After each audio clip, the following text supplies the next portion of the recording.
بصير. أعوذ بالله من الشيطان الرجيم.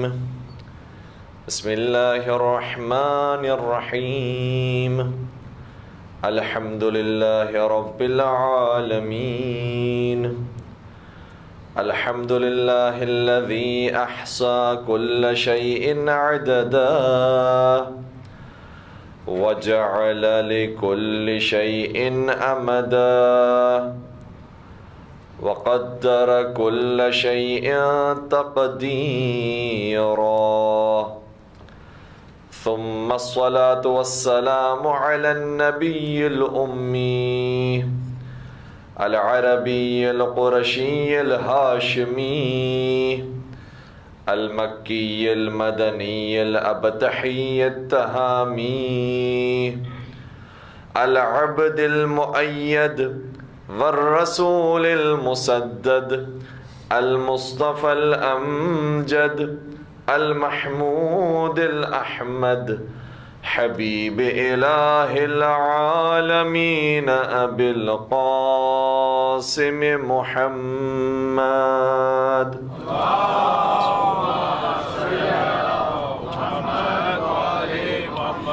وعلى أهل بيته الطيبين الطاهرين المعصومين المظلومين الذين أذهب الله عنهم الرجس أهل البيت وطهرهم تطهيرا.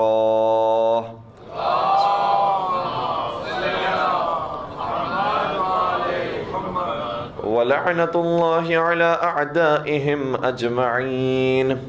أما بعد فقد قال الله تبارك وتعالى في محكم كتابه المجيد والفرقان الحكيم.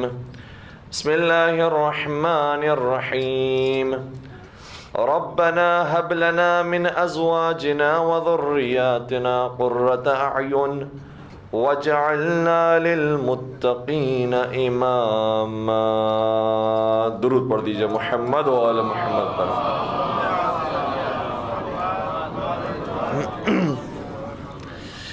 عزیزان گرامی قدر، آج کی گفتگو میں رسالہ حقوق کی بات جب آگے بڑھ رہی ہے تب عبادات کے مرحلے کو ہم نے مکمل کر لیا، اعضاء و جوارح کے مرحلے کو مکمل کر لیا، حتی ماتحتوں کے حقوق اور سرپرستوں کے حقوق کو بھی بیان کر دیا.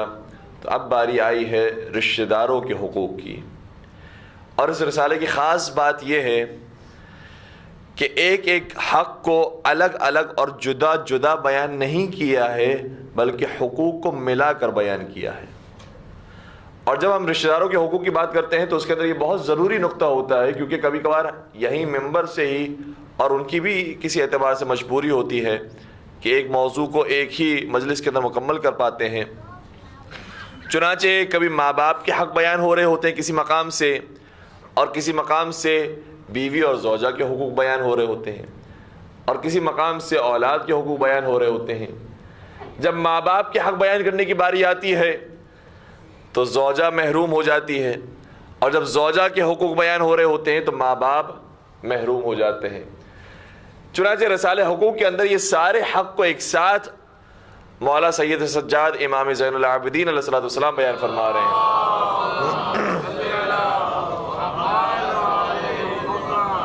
اور ان حقوق کے بیان کرنے والے امام سجاد ہیں، روایت نقل کرنے والے جناب ابو حمزہ صومالی ہیں. اور ابو حمزہ صومالی کے جہاں بہت سے فضائل ہیں وہاں ایک فضائل کا جملہ یہ بھی ہے جو چھٹے سرکار امام جعفر صادق علیہ السلام سے منقول ہے. فرماتے ہیں کہ ابو حمزہ فی زمانہ کالسلمان فی زمانہ. ابو حمزہ صومالی اپنے زمانے میں ایسے ہی تھے جیسے سلمان فارسی اپنے دور میں تھے. تو جو سلمان فارسی کا مقام ہے محمد مصطفیٰ کی نگاہ میں، وہی ابو حمزہ صومالی کا مقام ہے سید سجاد کی نگاہ میں. اور یہ بھی معلوم ہو گیا کہ ہر دور میں سلمان آتے رہتے ہیں. کبھی مالک اشتر سلمان بن جاتے ہیں، کبھی حبیب ابن مظاہر سلمان بن جاتے ہیں، کبھی ابو حمزہ صومالی سلمان بن جاتے ہیں.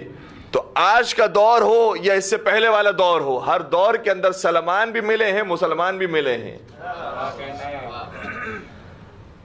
چنانچہ ایک جملہ یہ ہے چھٹے سرکار کا ابو حمزہ صومالی کے بارے میں کہ سلمان کی طرح ہیں، اور پھر دوسرا جملہ 8ویں سرکار امام علی رضا علیہ السلام سے جو منسوب ہے،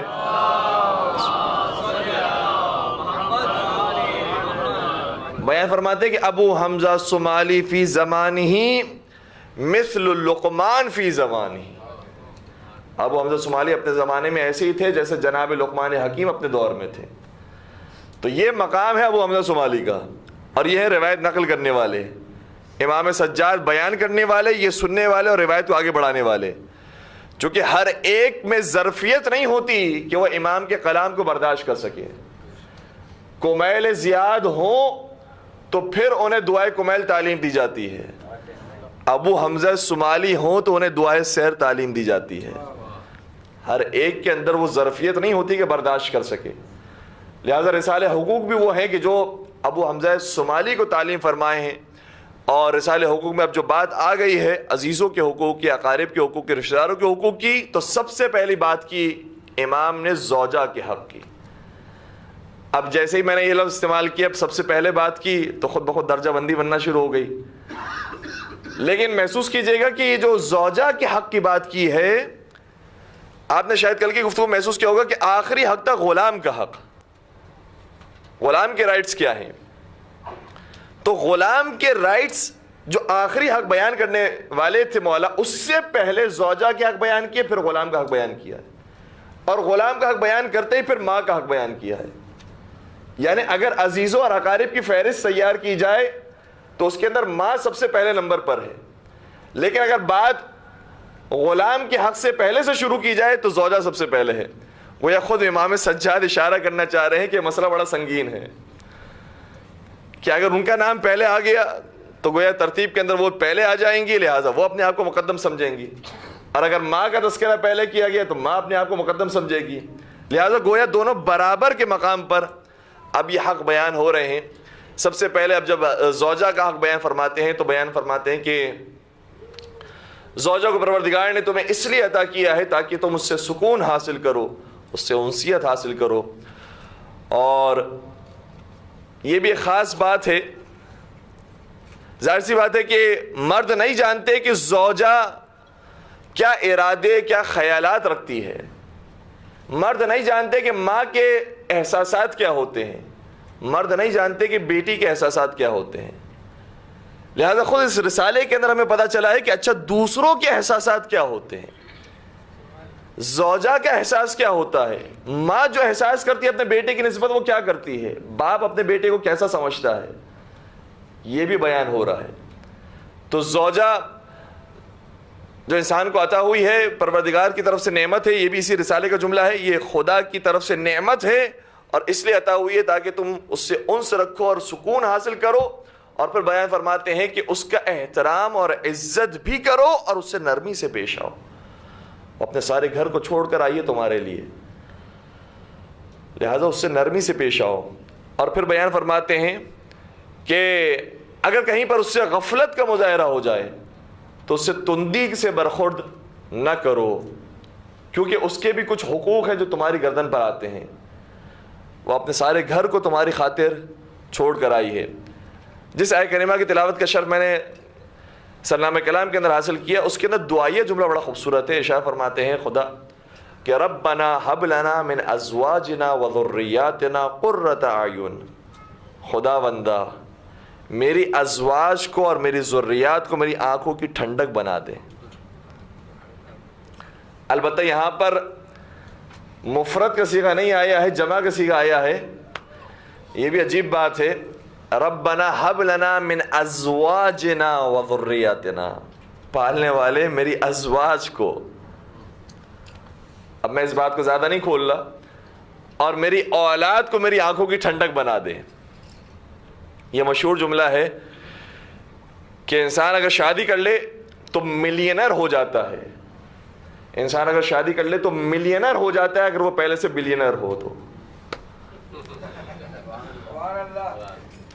پر محمد و آل محمد صلوات اللہم صلی علی محمد و آل محمد وعجل فرجہم۔ مجھے محسوس ہو رہا ہے کہ میں کسی سیریس موضوع پر بات کر رہا ہوں اور بہت سنجیدہ گفتگو ہو رہی ہے، یہ بھی کسی نے کیا خوب کہا ہے کہ جتنے شریف مرد ہوتے ہیں ان کی شرافت کی دو ہی وجوہات ہوتی ہیں، یا انہیں بیویوں کا خوف ہوتا ہے یا حوروں کا شوق ہوتا ہے۔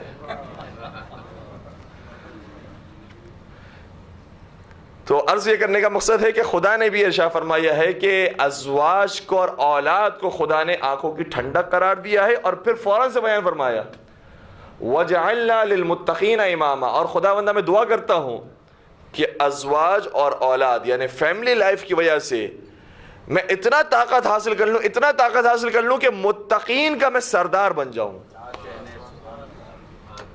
یعنی اگر انسان کی فیملی لائف اچھی ہو تو نہ صرف یہ کہ عام انسانوں کا، مسلمانوں کا، متقین کے لیے رول ماڈل بن سکتا ہے انسان، اگر فیملی لائف اچھی ہو اور اس لائف کے بارے میں کسی دوسرے کو اطلاع بھی نہیں ہوتی۔ لوگ مالی لائف کے بارے میں جانتے ہیں، گاڑیوں کو دیکھ رہے ہوتے ہیں، مکان کو دیکھ رہے ہوتے ہیں، ظاہری طور پر اولاد کو شاید فیملی کو دیکھ رہے ہوتے ہیں، لیکن اندرونی لائف کیا ہوتی ہے کسی کو نہیں پتا ہوتی۔ اور اندرونی لائف جتنی خوبصورت ہوگی اتنا ہی انسان سرداری کی منزل پر فائز ہو سکے گا۔ یہ صرف پیغمبر اکرم حضرت محمد مصطفیٰ صلی اللہ علیہ وسلم کا اعجاز ہے۔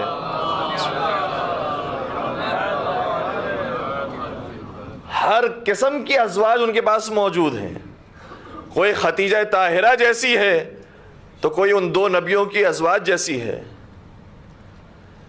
اور اس وقت جناب پیغمبر کے لیے کوئی آسان مرحلہ نہیں کہ ہر ایک کو ساتھ لے کر چلنا ہے۔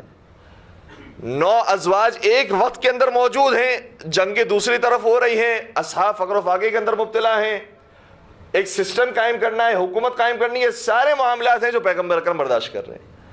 اس لیے کبھی کبھار ایسا بھی اتفاق ہوتا تھا کہ کسی کی جب باری ہوتی تھی، نوبت ہوتی تھی اور پیغمبر اس کے گھر کے اندر ہوتے تھے تو کوئی دوسری خاتون آ جاتی تھی، کہتی تھی یہ ہم نے کھانا بنایا ہے، یہ آپ لے لیجئے۔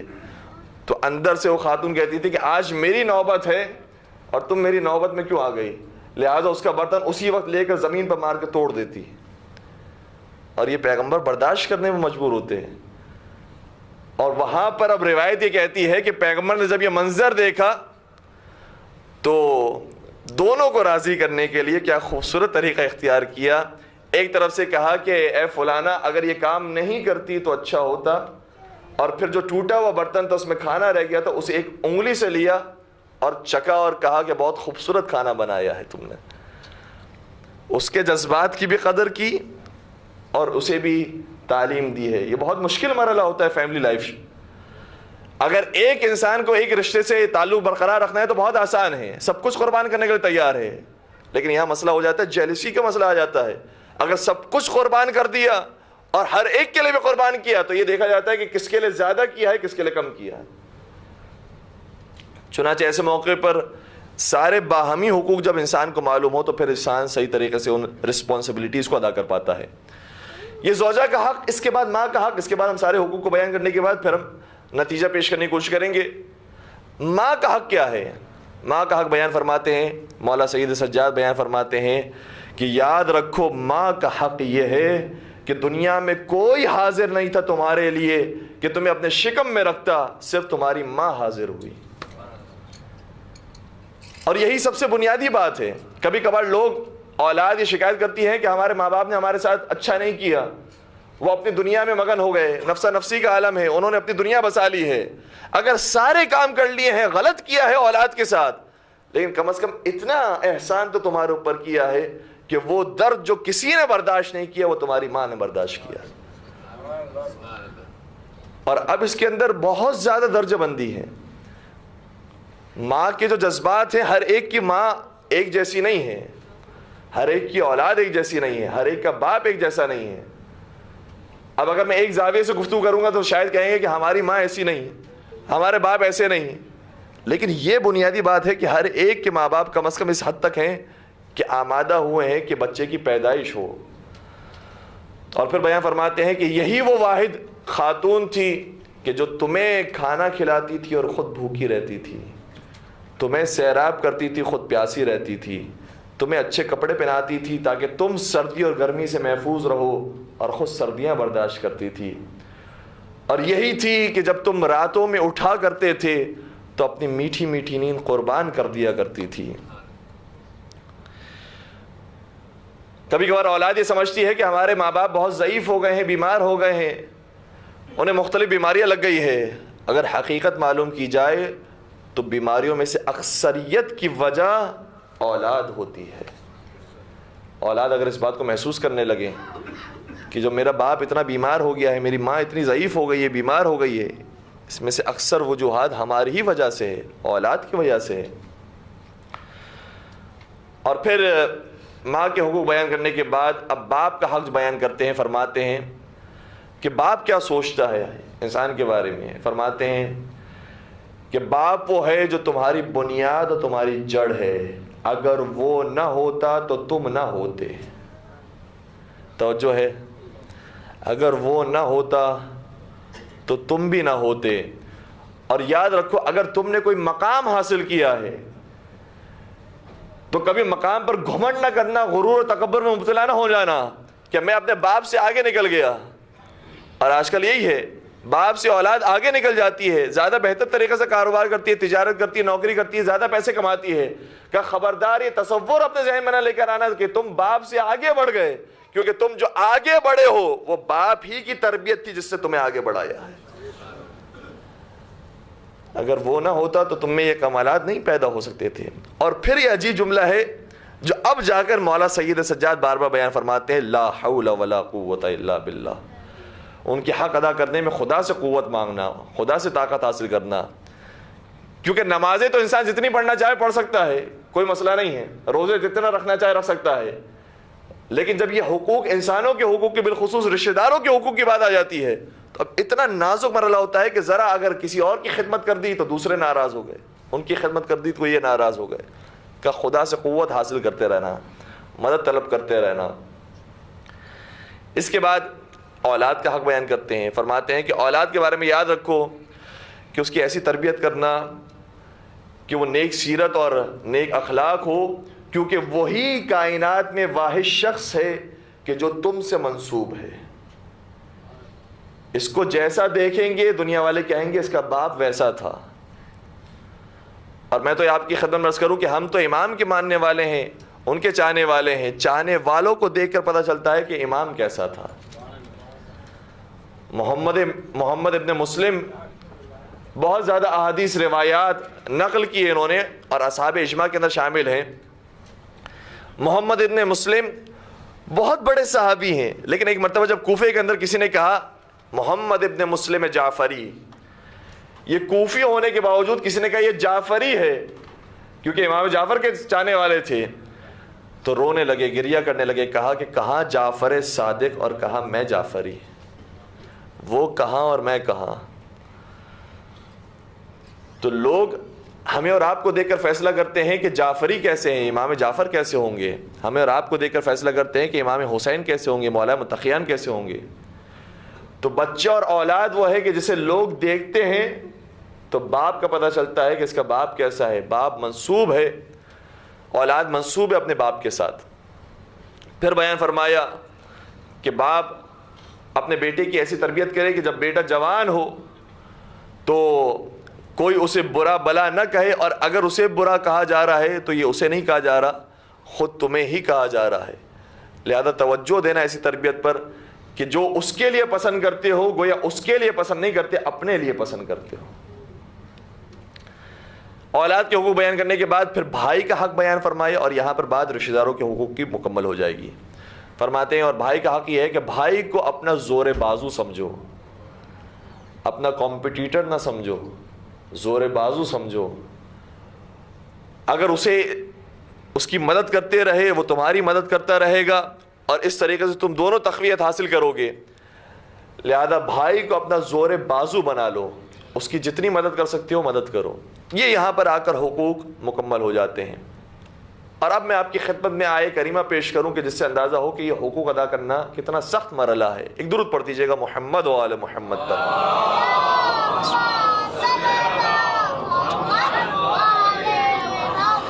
وہ آیت جو جامع ترین آیت سمجھی گئی ہے قرآن مجید کی، ارشاد ہوتا ہے کہ ان اللہ یأمر بالعدل والاحسان وایتاء ذی القربى وینہی عن الفحشاء والمنکر والبغی یعظکم لعلکم تذکرون. اس آیت کریمہ کے اندر ارشاد ہو رہا ہے کہ 3 باتوں کا خدا نے تمہیں حکم دیا ہے، 3 باتوں سے منع کیا ہے۔ جن 3 باتوں کا حکم دیا ہے وہ کیا ہے؟ اس کے اندر پورا دین آ گیا، پورا دین، جامع ترین آیت اس آیت کو کہا گیا۔ کن 3 باتوں کا حکم دیا؟ عدل کرو، احسان کرو، رشتہ داروں کے حقوق ادا کرو۔ میں آپ سے عرض کرتا ہوں کہ عدل کیا ہے؟ عدل کا مطلب کیا ہے؟ عدل کا مطلب حقیقی معنوں میں یہ ہے، قرآن کی زبان میں عدل کا مطلب یہ ہے کہ جس کا جو حق بنتا ہو اسے دے دو۔ چیز کو اس کے صحیح جگہ پر رکھنا ہی عدل ہے۔ جس کا جو حق بنتا ہو اسے دے دو۔ اگر بیدار ہیں تو ایک اور جملہ بھی عرض کر دوں کہ اگر کسی کا حق بنتا ہے کہ وہ مسجد خلافت پر آئے تو اسے وہ حق دے دو، اور کسی کا حق بنتا ہے کہ اسے بزم سے اٹھا دو تو اسے اٹھا دو۔ جس کا جو حق بنتا ہے اسے دیا جائے، یہ ہے عدل۔ اور اگر حق سے زیادہ دے دیا جائے تو یہی ہے احسان۔ پورا دین آ گیا ہے اس کے اندر۔ انسان جو نماز پڑھ رہا ہے، اگر واجب نمازیں پڑھ رہا ہے تو یہ عدل ہے کہ خدا کا حق بنتا تھا کہ اس کی عبادت کی جائے، ہم عبادت کے لیے کھڑے ہو گئے۔ اور اگر عبادات کے اندر اضافہ کر دیا ہے، مستحبات انجام دے رہے ہیں، تو اب ہم نے جتنا واجب، خدا نے جو واجب قرار دیا تھا، اب ہم اس سے آگے والے مرحلے میں داخل ہو گئے، مستحبات بھی انجام دے رہے ہیں، بڑھ کر کام کر رہے ہیں۔ پورا کا پورا دین ان 2 لفظوں کے اندر ہے، عدل کرو اور احسان کرو۔ لیکن اب تیسرا لفظ کیوں پروردگار نے استعمال کیا؟ ایتاء ذی القربہ، رشتہ داروں کے حقوق ادا کرو۔ مجھے بتائیے، کیا رشتہ داروں کے حقوق ادا کرنا عدل میں شامل نہیں ہے؟ توجہ ہے؟ رشتہ داروں کے جو حق انسان انجام دے رہا ہے، ادا کر رہا ہے، ماں باپ کے حق، اولاد کے حق، بیوی کے حق، باقی رشتہ داروں کے حقوق، کیا وہ عدل نہیں ہے؟ عدل ہی ہے۔ اور اگر اس سے بڑھ کر حق ادا کر رہا ہے تو عدل سے مرحلے سے نکل کر احسان کے منزل پر پہنچ گیا، اس سے آگے تو نہیں گیا ہے، احسان ہے۔ لیکن کیوں خدا نے الگ سے کہا ایتاء ذی القربہ، رشتہ داروں کے حقوق بھی ادا کرو؟ گویا معلوم ہوا، یہاں سے ایک نتیجہ نکلا، اور جو مفسرین نے نکالا کہ عدل، جس کا جو حق بنتا ہے اسے دینا ہے عدل، حق سے زیادہ دے دینا ہے احسان۔ اور رشتہ دار وہ ہوتے ہیں کہ نہ صرف یہ کہ حق سے زیادہ دے دینا ہے، بلکہ یہ بھی سمجھنا ہے کہ جو حق تھا وہ ادا نہ ہو سکا۔ کبھی بھی ذہن کے اندر یہ نہ آ جائے کہ میں نے احسان کر دیا ہے، عدل سے بڑھ بھی گیا ہوں، میں احسان کر دیا ہے، بہت مدد کر دی اس کی، لیکن پھر بھی رشتہ داروں کے حقوق اس قدر زیادہ ہے کہ احسان سے بھی بالا تر ہے منزل، کہ جتنا کر سکتے ہو کر لو، اور اس کے بعد یہ محسوس کرنا کہ تم نے ابھی عدل بھی ادا نہیں کیا۔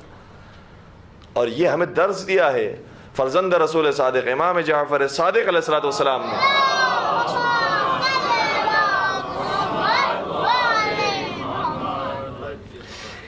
امام کے ایک رشتہ دار تھے، ان سے بحث ہو گئی، جدال ہو گیا۔ امام اپنی بات بیان فرما رہے تھے اور وہ سامنے سے جواب دے رہا تھا۔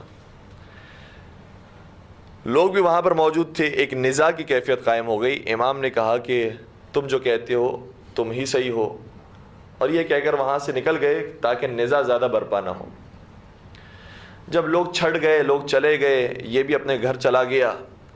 رات کا وقت آیا تو رات میں مولا قرآن مجید کی تلاوت کرتے رہے، صبح کی نماز پڑھی، اور نماز فجر پڑھتے ہی وہ جس سے رات میں لڑائی ہوئی تھی اس کے گھر پہنچے، اور گھر جا کر کہا کہ بھائی میں نے کل قرآن مجید پڑھا تھا اور اس کے اندر یہ آیت پڑھی کہ وَالَّذِينَ يَصِلُونَ مَا أَمَرَ اللَّهُ بِهِ أَن يُوصَلَ، کہ کچھ لوگ ایسے ہیں کہ جن رشتوں کو خدا نے قائم کیا ہے، خدا نے قائم کیا ہے ان رشتوں کو، جن رشتوں کو خدا نے قائم کیا ہے ان رشتوں کی پاسداری کرتے ہیں۔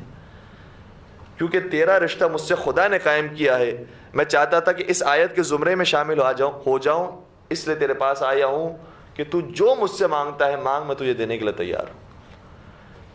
عرض کرتا ہے کہ مولا آپ کی غلطی نہیں تھی، غلطی میری جانب سے تھی، مجھے معلوم ہے میری کوتاہی تھی، آپ کیوں مجھ سے معافی مانگنے کے لیے آئے ہیں؟ یہ طریقہ آپ کو ایک اور مقام پر بھی نظر آئے گا درس دینے کا، اور یہ درس دینے کا طریقہ اسی گھرانے نے سکھایا ہے۔ کہ سامنے والے کی غلطی ہو لیکن اسے یہ نہ کہو کہ اس کی غلطی ہے، کہو میری غلطی تھی. یہ امام معصوم کی بات ہو رہی ہے. کہا کہ تیری غلطی نہیں، میری غلطی تھی. میں نے قرآن مجید کی آیت پڑھی اور اس کے بعد یہ محسوس کیا ہے کہ اس رشتے کو، اس کی پاسداری کو باقی رکھنا چاہیے. یہ طریقہ یا امام جعفر صادق میں نظر آتا ہے یا حسن اور حسین میں نظر آتا ہے.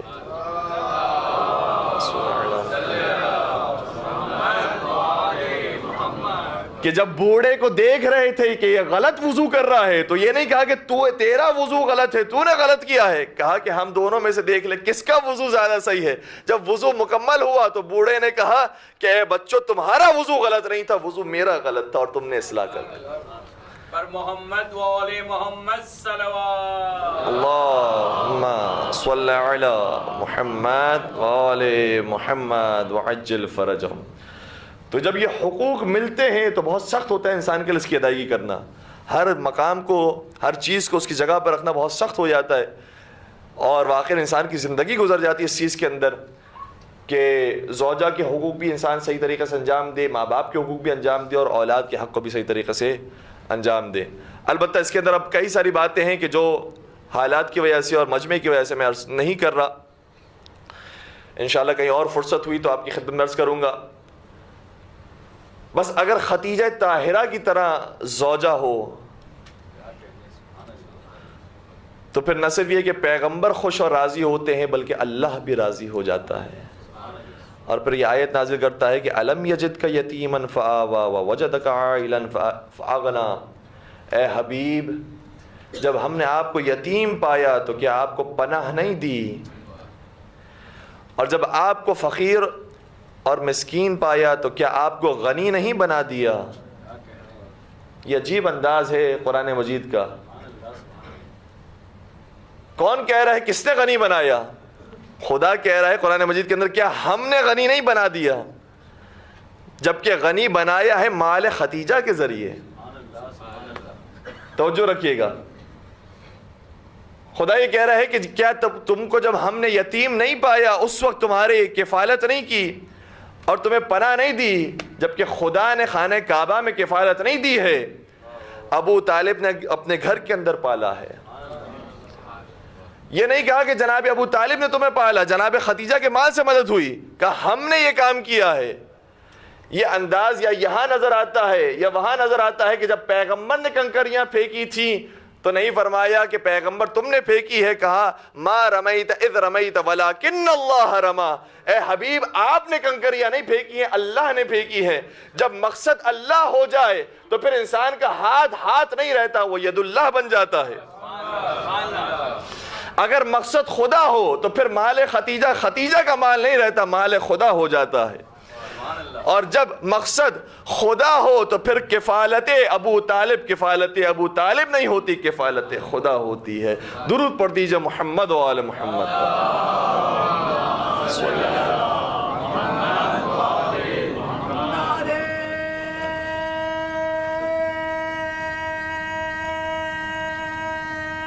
ماشاءاللہ یا علی. ایک باواز بلند درود پڑھ دیجئے محمد و آل محمد پر.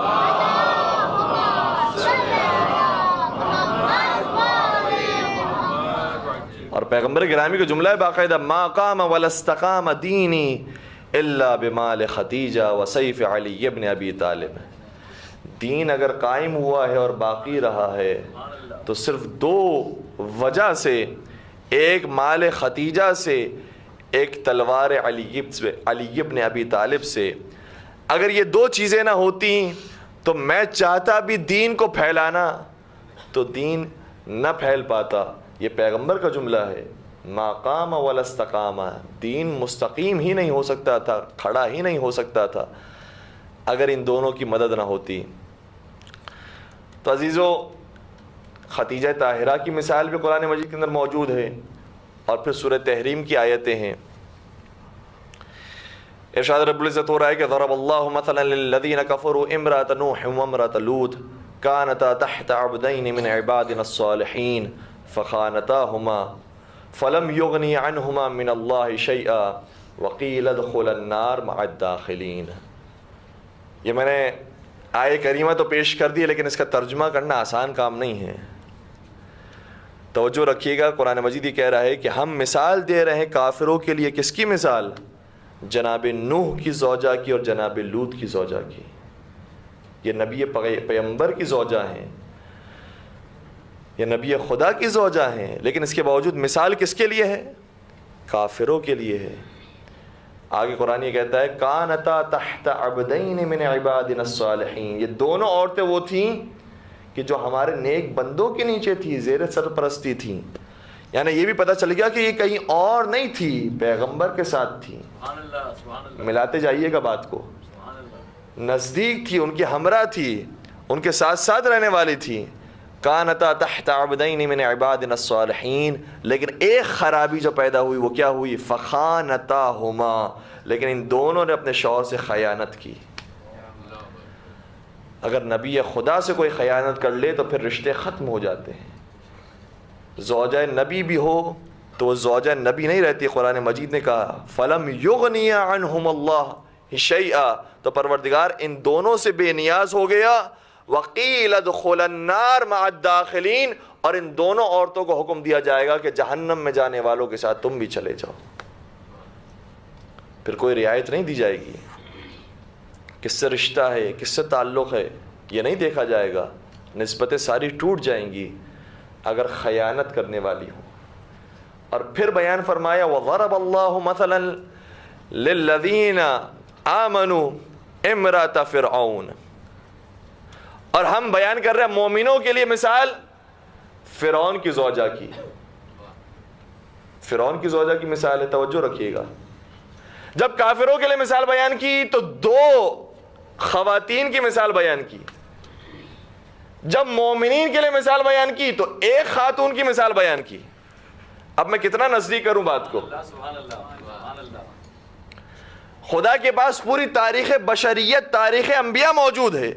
نہ جانے کتنی ہوں گی جنہوں نے خیانت کی ہوگی، لیکن صرف دو کی مثال دی. اور کتنی ہوں گی جو نیک ہوں گی اور صاحب ایمان ہوں گی، ان کے لیے مثال بننے کے لائق ہوں گی، لیکن ایک کی مثال دی. بتا دیا کہ کوئی نبی ایسا ہے کہ جن کی دو ایسی ہوں گی جو جہنم میں جائیں گی، ایک ایسی ہوگی جو جنت میں جائے گی.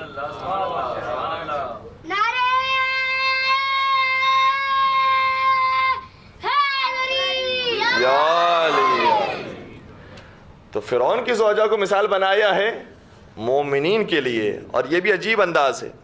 فرعون کی زوجہ، فرعون بادشاہ وقت اور اپنے آپ کو خدا کہنے والا، قرآن مجید نے کہا انا ربکم الاعلی، میں تمہارا سب سے بڑا خدا ہوں. خدائی کا دعویٰ کرنے والا پکا جہنمی، لیکن جہنمی ہونے کے باوجود اگر بیوی سعادت مند ہے، بیوی نیک کردار ہے تو وہ جنت میں جانے والی ہے. اور اگر شوہر نیک کردار ہو، با سعادت ہو، نیک اخلاق ہو، نبی خدا ہو، معصوم ہو، لیکن ازواج ان کی حرام کرنے والی ہوں اور گناہوں کے اندر ہوں، تو پھر یہ سارے رشتے ختم ہو جاتے ہیں. نہ اسے شوہر کی وجہ سے کوئی فرق پڑے گا کہ وہ جنت میں جائے گی، نہ اسے شوہر کی وجہ سے فرق پڑے گا کہ یہ جہنم میں جائے گی. قرآن نے جو معیار دیا ہے وہ رشتہ داریاں نہیں ہیں، وہ تقوی اور پرہیزگاری ہے. اور یہ ایک معیار ہے، ان اکرمکم عند اللہ اتقاکم، خدا کے نزدیک وہی با شرف اور با کرامت ہے کہ جو صاحب تقوی ہو. صاحب تقوی اگرچہ فرعون کی بیوی کیوں نہ ہو، وہ بھی ہمارے لیے با شرف ہے اور با کرامت ہے. اور اگر تقوی نہ ہو تو چاہے رسول کی ازواج ہوں، وہ ہمارے لیے کوئی شرف اور کوئی کرامت نہیں رکھتی. بس عزیزوں، اپنی بات کو مختصر کروں کہ انبیاء کی زندگی کے اندر یہ واقعات کئی دفعہ آئے ہیں کہ کسی ایک کو راضی کرنے کی وجہ سے دوسرے نے ناراضگی کا اظہار کیا، لیکن ذہن میں انسان کی ہمیشہ بات رہے کہ اپنی بھرپور کوشش کرنے کے بعد پھر لوگوں کی ناراضگی کی وجہ سے خدا ناراض نہیں ہوتا. یہ بہت اہم نقطہ ہے. بس اوقات خواتین یہ سمجھتی ہیں کہ جب وہ ناراضگی کا اظہار کر رہی ہیں تو ان کا حق بنتا ہے کہ ان کی خدمت کی جائے، چاہے وہ ماں کی شکل میں ہو، چاہے وہ زوجہ کی شکل میں ہو، چاہے وہ بیٹی کی شکل میں ہو. اسی طریقے سے ماں باپ، اسی طریقے سے باپ ہے، بھائی ہے، اولاد ہے. سمجھتے جب ہم ناراضگی کا اظہار کر رہے ہیں تو حق بنتا ہے کہ ہماری خدمت کی جائے، لیکن حق ناراض ہونے سے نہیں بنتا۔ جو حق خدا نے معین کر دیا ہے حق وہی قائم اور دائم رہتا ہے۔ بس عزیزان گرامی، اپنی بات کو مختصر کرتے ہوئے میں مصائب کے چند جملے آپ کی خدمت عرض کروں۔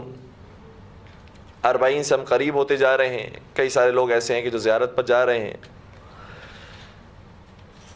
پروردگار نے ہمیں اس 40 پر توفیق نہ دی کہ ہم روضہ حسین پر ہوتے اور وہاں جا کر زیارت کرتے، لیکن جو جا چکے ہیں وہ محسوس کریں گے، اور جو نہیں گئے ہیں ان کے دل کے اندر یقیناً تڑپ زیادہ باقی ہوگی کہ کب کربلا معلّہ کی زیارت نصیب ہو۔ انشاءاللہ پروردگار ہر ایک کو کربلا معلّہ کی زیارت نصیب فرمائے، اور جو زیارت کر چکے ہیں انہیں بھی بار بار زیارت کربلا معلّہ کا شرف حاصل فرمائے۔ عرض کروں میں آپ کی خدمت میں کہ کسی نے کیا خوب کہا کہ جو ایک مرتبہ زیارت کر کے آ جاتا ہے اس کی تڑپ اس سے زیادہ ہوتی ہے جس نے زیارت ہی نہیں کی ہوتی۔ اور ایسا کیوں ہوتا ہے؟ ایسا اس لیے ہوتا ہے کہ جس نے کربلا میں جا کر روضہ حسین کو محسوس ہی نہیں کیا، اسے نہیں معلوم کہ روضہ کیا ہے، اسے نہیں معلوم کہ روضہ عباس کیا ہے، اسے نہیں معلوم کہ مقام علی اکبر، مقام علی اصغر، خیمگاہ کیا ہے۔ جو ایک مرتبہ جا کر آ گیا ہے اب دل بار بار بے چین ہوتا ہے، کب موقع نصیب ہوگا، کب مولا بلائیں گے، کب دوبارہ زیارت نصیب ہوگی۔ تو جو نہیں گیا ہے اس نے وہ لذت محسوس ہی نہیں کی، جو ایک مرتبہ جا کر آیا ہے اس نے وہ مزہ چکھ لیا ہے، لذت محسوس کر لی، اب دل چاہتا ہے کہ بار بار جائے۔ کربلا میں جب ہم جاتے ہیں تو ہمارے جانے میں اور اسیروں کا قافلہ جب آزاد ہوا ہے اور ان کے کربلا جانے میں بہت فرق ہے۔ آج جب ہم جاتے ہیں تو زائرین کی تعداد بہت زیادہ ہے، عاشقوں کی تعداد بہت زیادہ ہے، ہر ایک کی زبان پر جملے ہیں لبیک یا حسین، لبیک یا حسین۔ مگر جب اسیروں کے کارواں نے زیارت کی ہے تو کوئی ساتھ دینے والا نہیں تھا، کوئی ان کے ساتھ چلنے والا نہیں تھا، کوئی کربلا کا رخ کرنے والا نہیں تھا۔ یہ تنہا تھے جو کربلا گئے ہیں، اور کربلا کا جو سب سے پہلا زائر ہے اس کا نام ہے جابر ابن عبداللہ انصاری۔ نابینا زائر ہے، آنکھیں سلامت نہ تھی، اپنے دوست عطیہ اوفی کے ساتھ، چونکہ کوفہ کے رہنے والے تھے، بعض نے لکھا عطیہ کوفی کے ساتھ اور بعض نے لکھا ان کے قبیلے کی وجہ سے عطیہ اوفی کے ساتھ کربلا پہنچے۔ یہ بھی عجیب بات ہے کہ حسین کا سب سے پہلا زائر بھی نابینا اور علی مرتضیٰ کا سب سے پہلا زائر بھی نابینا۔ آپ نے واقعات سنے ہوں گے، میں صرف اشارہ کروں کہ جب دفنا کر مولا حسن اور مولا حسین تشریف لا رہے تھے تو ایک بوڑھا کرانے لگا تھا کہ 3 دن ہو گئے جو میرے پاس ہر روز آتا تھا آج وہ نہیں آیا، وہ کیوں مجھ سے ناراض ہو گیا؟ تو امام حسن امام حسین نے بتایا کہ اس کا تعارف کروا، اور بالآخر پتہ چلا کہ وہ کوئی اور نہیں حسنین کے بابا علی مرتضیٰ ہیں۔ رونے لگا، اپنے آپ کو پیٹنے لگا، کہا کہ مجھے اس قبر کی زیارت کرنی ہے۔ یہ نابینا زائر تھا جو علی کی زیارت پر چلا تھا، اور مدینے سے وہ نابینا زائر حسین کی زیارت پر آیا۔ معلوم ہو گیا کہ زیارت کرنے کے لیے ظاہری آنکھوں کا کھلا ہونا ضروری نہیں ہے، باطنی آنکھوں کا بیدار ہونا ضروری ہے۔ جابر جب پہنچے کربلا کی سرزمین پر تو کہنے لگے عطیہ سے، اے عطیہ، جیسے ہی میرے دل بر کی قبر آ جائے، جیسے ہی میرے مولا آقا کی قبر آ جائے مجھے بتا دینا۔ بس قدم آگے بڑھنے لگے، کوئی روضہ نہیں ہے، کوئی زری نہیں ہے، کوئی حرم نہیں ہے، قبر موجود ہے۔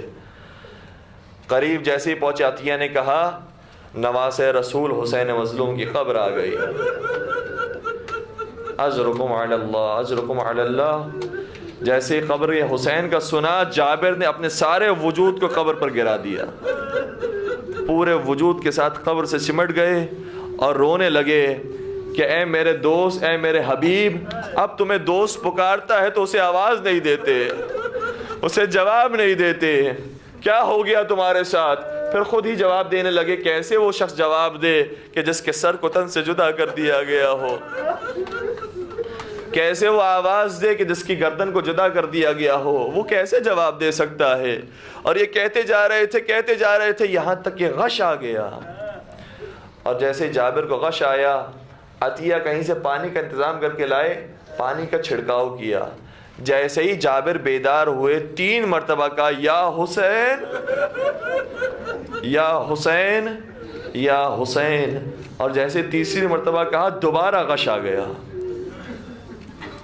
صحیح ہے، اس منظر کو سننا اور ہے، اپنی آنکھوں سے دیکھنا اور ہے، اس منظر کو سننا اور ہے، خود جا کر محسوس کرنا اور ہے، لیکن میں اتنا عرض کروں کہ اے جابر تمہارا حق بنتا ہے کہ تم ایسے گریا کرو کہ تمہیں غش آ جائے۔ کیوں؟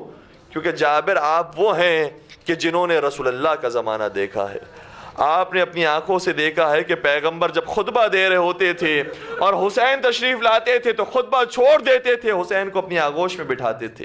اے جابر آپ نے اپنی آنکھوں سے دیکھا ہے کہ جب عید کے دن ہر ایک کے پاس سواری ہوتی تھی اور حسنین کے پاس سواری نہیں ہوتی تھی تو رسول اللہ سواری بن جایا کرتے تھے اور یہ زلف رسول کو پکڑ کر چلا کرتے تھے۔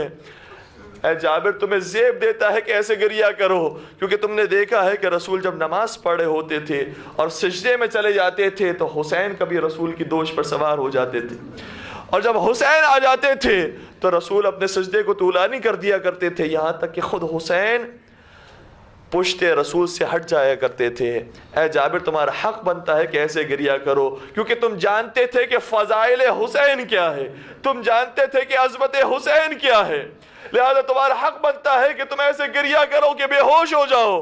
لیکن مجھے ایک جملہ کہہ دے تو اے جابر ابن عبداللہ انصاری، تم نے اپنی آنکھوں سے صرف فضائل حسین دیکھے تھے، مصائب نہیں دیکھے تھے، تو تمہاری یہ حالت ہوئی ہے۔ ذرا سید سجاد سے اور اس بہن سے پوچھو کہ جس نے اپنی آنکھوں سے فضائل بھی دیکھے ہیں، مصائب بھی دیکھے ہیں، جب وہ قبر حسین پر آئی ہے تو اب اس کا کیا حق بنتا ہے کہ ایسے ماتم کرے کہ بار بار غش آ جائے۔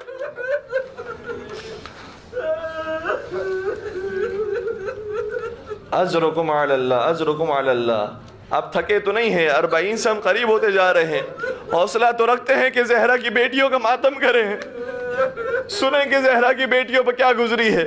ایک وقت وہ آیا تھا جب یہ کربلا سے شام کی طرف جب روانہ ہو رہے تھے، ایک وقت وہ آیا تھا جب بی بی زینب کبریٰ نے ایک عجیب جملہ کہا۔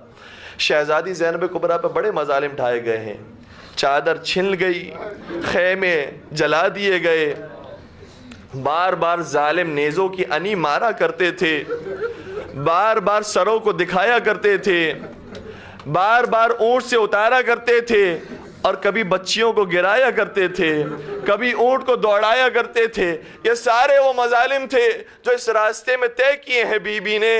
لیکن ایک منظر وہ آیا کہ جب بی بی نے ارشاد فرمایا یا شقیق فؤادی، یا شقیق فؤادی ما توہمت کان ھذا مقدرا مخطوبا۔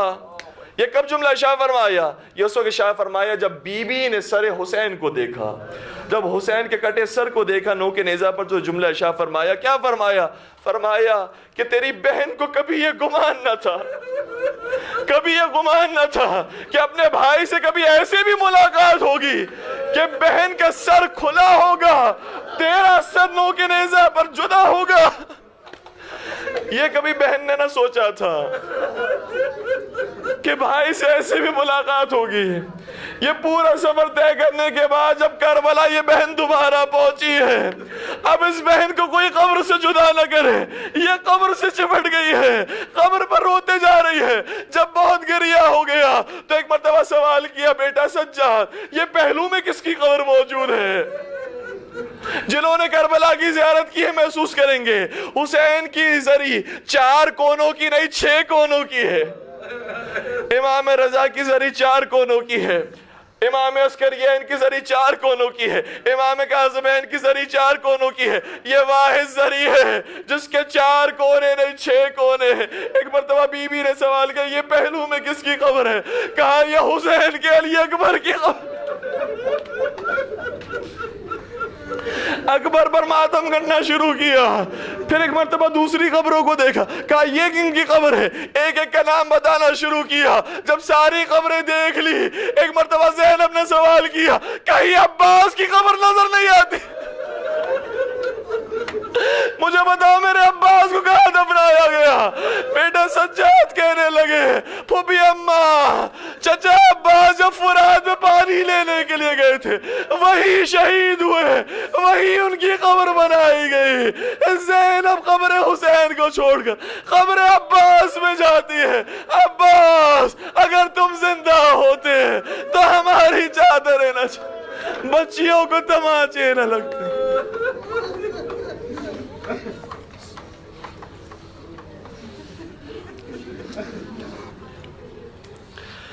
الا ولعنۃ اللہ علی القوم الظالمین وسيعلم الذين ظلموا آل محمد أي منقلب ينقلبون۔ خدا بندہ ہمارے اس خلیل سی عبادت کو اپنی بارگاہ میں قبول و منظور فرما، ان آنسوؤں کے صدقے میں ہمارے تمام گناہ کبیرہ و صغیرہ کی مغفرت فرما، ہمارے محرومین کی مغفرت فرما، اس فرض ادا پر آنے والے تمام مومنین کی جائز شرعی حاجات کو پورا فرما، پریشان حال مومنین کی پریشانیوں کو دور فرما، اگر یہ پریشانیاں ان کے حق میں بہتر ہیں تو اس پر صبر و شکر کرنے کی توفیق عطا فرما، بے اولاد مومنین کو اولاد صالحہ اور نرینہ عطا فرما، مریضوں کو شفائے کاملہ اور عاجلہ عطا فرما۔ ایک مومن کے لیے بھی دعائے صحت کی درخواست کی گئی ہے، جناب صابر حسین صاحب، اور ایک اور مومن ہے کہ جنہوں نے اپنا نام ذکر نہیں کیا ہے، پروردگار انہیں بیماری سید سجاد کے صدقے میں پروردگار شفائے کاملہ اور عاجلہ عطا فرمائے۔ پالنے والے تمام شیعان حیدر کرار کی جان مال عزت و آبرو کی حفاظت فرما، علماء کرام کا سایہ ہمارے سروں پر قائم و دائم فرما، ملت اسلامیہ میں اتحاد کا جذبہ عطا فرما، اور تمام مظالم سے انتقام کے لیے اپنی آخری حجت اور ہادی امام عصر والزمان کے ظہور میں تعجیل فرما، ہمیں ان کے اعوان و انصار عاشقین و محبین میں شمار فرما۔ ایک سورہ فاتحہ کی درخواست ہے، مولانا سید ہاشم رضا جعفری، مولانا ابن حسن نجفی، شہید سبط جعفر اور حاضرین کے مرحومین و مرحومات کے لیے اور کل مومن و مومنات کے لیے، رحم اللہ من قرأ الفاتحہ۔ بسم اللہ الرحمن الرحیم، الحمد للہ رب العالمین، الرحمن الرحیم، مالک یوم الدین، ایاک نعبد و ایاک نستعین، اہدنا الصراط المستقیم، صراط الذین انعمت علیہم غیر المغضوب علیہم ولا الضالین۔ بسم اللہ الرحمن الرحیم، قل هو الله أحد الله الصمد لم يلد ولم يولد ولم يكن له كفوا أحد۔ بسم الله الرحمن الرحيم، قل هو الله أحد الله الصمد لم يلد ولم يولد ولم يكن له كفوا أحد۔ بسم الله الرحمن الرحيم، قل هو الله أحد الله الصمد لم يلد ولم يولد ولم يكن له كفوا أحد۔